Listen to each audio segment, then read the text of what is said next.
కార్తీక పౌర్ణమి నాడు జ్వాలాతోరణం చేస్తారు శివాలయాల ముందు.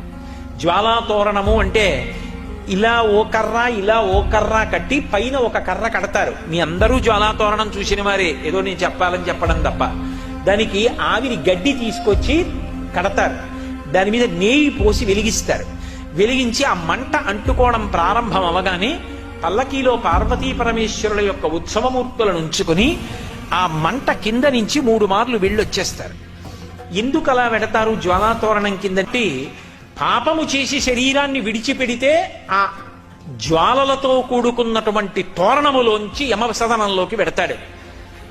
ఇక పైన ఇలా పాపాలు చెయ్యకు, సద్బుద్ధితో ప్రవర్తించు, నువ్వు అక్కడ వెళ్ళవలసినటువంటి దారుణమైన పాపాలు నీకున్నాయి, వాటిని తీసేస్తాను, నీకోసం నేనొస్తాను సాయం. ఇక్కడ నా ఆలయం ముందే జ్వాలాతోరణం జరుగుతుంది. అక్కడ ఏ మంటల తోరణం కింద, చిచ్చు తోరణం కింద నుంచి వెళ్ళాలో అక్కడ నేను నీకు సాయం వస్తాను. నేను ముందు వెడతాను, నువ్వు నా వెంటరా.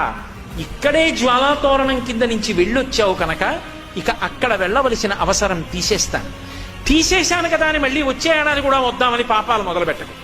బుద్ధి మార్చుకుని నేను ఇంత నీకు అనుగ్రహించాను కాబట్టి నా అనుగ్రహాన్ని గుర్తు పెట్టుకుని ప్రేమతో నేను చెప్పినట్టు బ్రతుకు. ఇక పైన ఆ మార్పు తెచ్చుకుని జ్వాలాతోరణం కింద పరమశివుడితో కలిసి వెళ్ళొచ్చిన వాడు ఎవరుంటాడో వాడు యమసదనంలో చిచ్చు తోరణం కింద నుంచి వెళ్ళవలసిన అవసరం ఉండదు.